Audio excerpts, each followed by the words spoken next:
ಹೊತ್ತು ಮಾತುಗಳನ್ನು ಕೇಳಿದ್ದೀರಲ್ಲ. ಈಗ ಪೋಷಕರು ಮತ್ತು ಮಕ್ಕಳೆಲ್ಲ ಒಮ್ಮೆ ಕೈ ಜೋಡಿಸಿ ನಿಲ್ತೀರಾ? ಪೋಷಕರು ಮತ್ತು ಮಕ್ಕಳೆಲ್ಲರೊಮ್ಮೆ ಕೈ ಜೋಡಿಸಿ ನಿಲ್ಲಿ. ಯಾಕೆ ಗೊತ್ತಾ?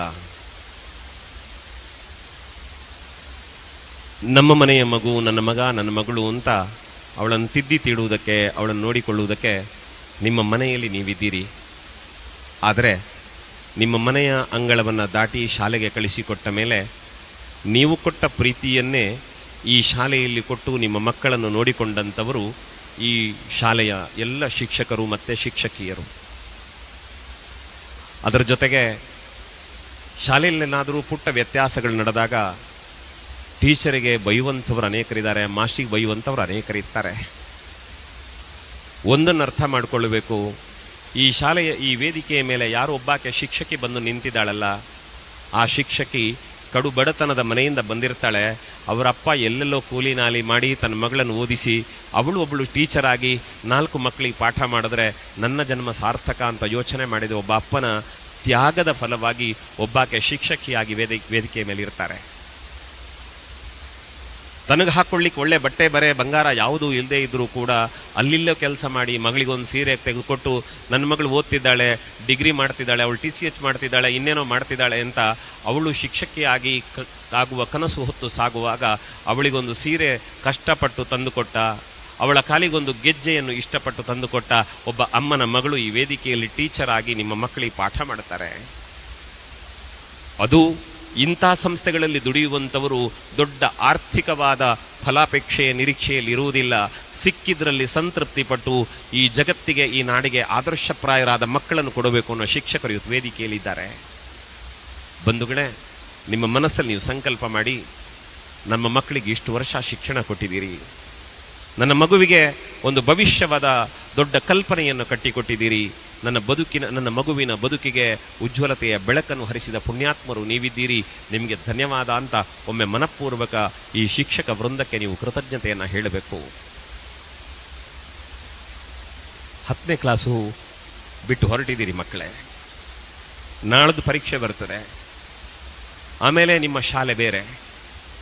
ಆದರೆ ಇವತ್ತಿನವರೆಗೆ ನಿಮ್ಮ ಎಲ್ಲ ಭಾವನೆಗಳಿಗೆ ಬೆಲೆ ಕೊಟ್ಟು ನಿಮ್ಮನ್ನು ಶಿಕ್ಷಕ ವೃಂದ, ಆಡಳಿತ ಮಂಡಳಿ ನೋಡಿಕೊಂಡಿದೆ. ಅವರೇನಾದರೂ ಒಂದು ಮಾತು ಗದರಿಸಿದರೆ ಅದರ ಹಿಂದೆ ನಿಮ್ಮ ಬದುಕಿನ ಕೀರ್ತಿಯ ಕನಸುಂಟೆ ಹೊರತು ನಿಮ್ಮ ಬಗ್ಗೆ ದ್ವೇಷ ಇಲ್ಲ.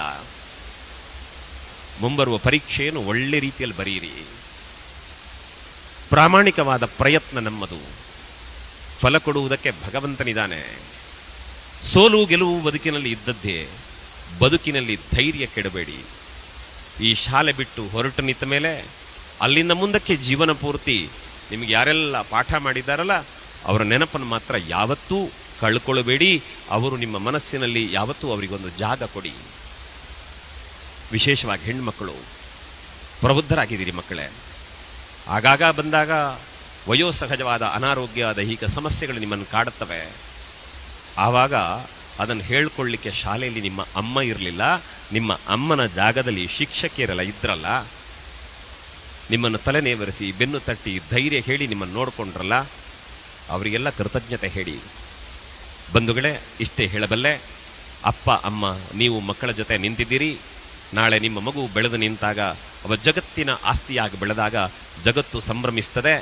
ಆದರೆ ನಿಮ್ಮ ಮಕ್ಕಳು ಆ ಎತ್ತರಕ್ಕೆ ಬೆಳೆಯುವುದಕ್ಕೆ ಕಾರಣವಾಗುವಲ್ಲಿ ದೊಡ್ಡ ಕೊಡುಗೆ ಈ ಶಿಕ್ಷಣ ಸಂಸ್ಥೆಯದ್ದಿದೆ. ಈ ಶಿಕ್ಷಣ ಸಂಸ್ಥೆಯಲ್ಲಿ ನಿಮ್ಮ ಮಕ್ಕಳಿಗೆ ಪಾಠ ಮಾಡಿದ ಗುರುಗಳದ್ದಿದೆ. ಅದರ ಜೊತೆಗೆ ಇಲ್ಲಿ ಸ್ವಚ್ಛತೆ ಮಾಡಲಿಕ್ಕೆ, ಕಸ ಗುಡಿಸ್ಲಿಕ್ಕೆ ಅದಕ್ಕೆ ಇದಕ್ಕೆ ಅಂತ ಬರ್ಬೋದು. ಕಸ ಗುಡಿಸ್ತಾ ಇರಬೇಕಿದ್ರೆ ನಿಮ್ಮ ಮಗು ಬಂದರೆ ಯಾಕಾದ್ರೆ ಈ ಮಗು ಬಂತು ಅಂತ ಬಯಸಲಿಲ್ಲ, ನನ್ನ ಮಗು ಶಾಲೆಗೆ ಬಂದಿದೆ ಅನ್ನೋ ಕಾರಣಕ್ಕೆ ನಿಮ್ಮ ಮಕ್ಕಳಿಂದ ಆಗುವ ವ್ಯತ್ಯಾಸವನ್ನು ಸಹಿಸಿಕೊಂಡು ಕೆಲಸ ಮಾಡಿದವರಿದ್ದಾರೆ. ಶೌಚಾಲಯ ಸ್ವಚ್ಛ ಮಾಡಲಿಕ್ಕೆ ಇನ್ಯಾರೋ ಬಂದರೆ ನನ್ನ ಮನೆದು ನನ್ನ ಮಕ್ಕಳದ್ದು ಅನ್ನೋ ಪ್ರೀತಿಯಿಂದ ಮಾಡಿದ ಕೆಲಸದವರು ಇರ್ತಾರೆ. ದಯವಿಟ್ಟು ಅಂಥವರ ಭಾವನೆಗಳನ್ನು ಗೌರವಿಸಿ. ಶಾಲೆಯಿಂದ ಬಸ್ ಇದ್ದರೆ ಒಬ್ಬ ಡ್ರೈವರ್ ನಿಮ್ಮ ಮಕ್ಕಳನ್ನು ಸುರಕ್ಷಿತವಾಗಿ ಮನೆಗೆ ಮುಟ್ಟಿಸುವ ಜವಾಬ್ದಾರಿಯೊಂದೇ ಕೆಲಸ ಮಾಡಿರ್ತಾರೆ. ಯಾರ ಕೆಲಸವನ್ನು ಇಲ್ಲಿ ಅಲ್ಲಗಳೆಯುವಂತಿಲ್ಲ. ಆದ್ದರಿಂದ ಈ ಶಿಕ್ಷಣ ಸಂಸ್ಥೆಗೆ, ನಿಮ್ಮ ಮಕ್ಕಳಿಗಾಗಿ ದುಡಿದ ಎಲ್ಲರಿಗೂ ಒಂದು ಕೃತಜ್ಞತೆ ಅಂತ ಮನಪೂರ್ವಕ ನಿಮ್ಮ ಮಕ್ಕಳ ಪಕ್ಕದಲ್ಲಿ ನಿಂತು ಕೃತಜ್ಞತೆ ಹೇಳಿ, ದೇವರು ಕೊಟ್ಟ 2 ಕೈಗಳಿಂದ ಎಷ್ಟು ಸಾಧ್ಯವೋ ಅಷ್ಟು ಜೋರಾದ ಚಪ್ಪಾಳೆಯ ಮೂಲಕ ಅವರಿಗೊಂದು ಧನ್ಯವಾದ ಹೇಳಿಬಿಡಿ.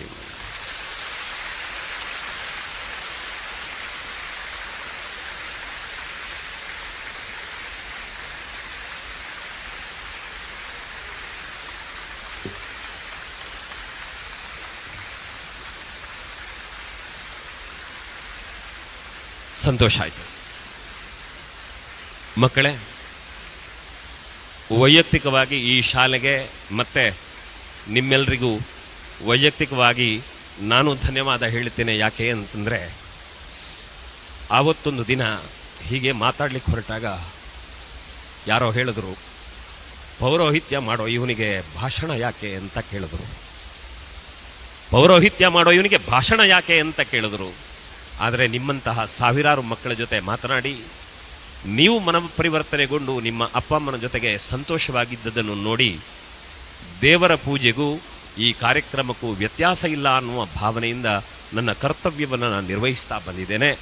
ನನಗೆ ಸಂತೃಪ್ತಿ ಇದೆ. ನನ್ನ ಮಾತುಗಳಿಗೆ ಮೌಲ್ಯ ತಂದುಕೊಟ್ಟಂತಹ ನಿಮಗೆ ನನ್ನ ಧನ್ಯವಾದಗಳನ್ನು ಸಮರ್ಪಿಸ್ತೇನೆ. ನೆನಪಿರಲಿ, ಕಟ್ಟ ಕಡೆಯ ಮಾತಿಷ್ಟೇ ಸ್ವಾಮಿ ವಿವೇಕಾನಂದರನ್ನು ಕೇಳಿದ್ರಂತೆ, ನಿಮ್ಮ ಗುರುಗಳ ಬಗ್ಗೆ ಏನು ಹೇಳ್ತೀರಿ ಅಂತ. ಸ್ವಾಮಿ ವಿವೇಕಾನಂದರು ಹೇಳ್ತಾರೆ, ನನ್ನ ಗುರುಗಳ ಬಗ್ಗೆ ಮಾತಾಡುವುದೇನು, ನನ್ನ ಗುರುಗಳ ಪಾದದ ಧೂಳಿನ ಒಂದು ಕಣಕ್ಕೆ ನನ್ನಂತಹ 1000 ಶಿಷ್ಯರನ್ನು ಸೃಷ್ಟಿಸುವ ಶಕ್ತಿ ಇದೆ ಅಂತ ಸ್ವಾಮಿ ವಿವೇಕಾನಂದರು ಹೇಳಿದಾರಂತೆ. ನೆನಪಿರಲಿ ಮಕ್ಕಳೇ, ನಿಮ್ಮ ಗುರುಗಳ ಪಾದ ಧೂಳಿ ನಿಮ್ಮನ್ನು ಅನುಗ್ರಹಿಸ್ತದೆ. ಆ ಬಗೆಗೆ ಗೌರವ ಇರಲಿ. ಶಾಲೆಗೆ ವಿಧೇಯರಾಗಿ ಅಪ್ಪ ಅಮ್ಮನನ್ನು ಕಟ್ಟ ಕಡೆಯವರೆಗೆ ಪ್ರೀತಿಯಿಂದ ನೋಡಿಕೊಳ್ಳಿ. ಶಿಕ್ಷಣ ಸಂಸ್ಥೆಯ ಬಗ್ಗೆ ಗೌರವ ಇರಲಿ. ನಾಳೆ ದುಡಿದು ಶ್ರೀಮಂತರಾದಾಗ ಶಾಲೆಗೆ ನಿಮ್ಮ ಕೊಡುಗೆ ಹರಿದು ಬರಲಿ. ಎಲ್ಲಕ್ಕಿಂತಲೂ ಮಿಗಿಲು ನೀವೆಲ್ಲ ತಾಯಿ ಭಾರತೀಯ ಮುದ್ದು ಮಕ್ಕಳಾಗಿ ಭಾರತಾಂಬೆಗೆ ಜಯವಾಗಲಿ ಅಂತ ಹೇಳ್ತಾ ಬದುಕಿನ ಹೆಜ್ಜೆಗಳಿಡೋಣ. ಎಲ್ಲರಿಗೂ ನಮಸ್ಕಾರ.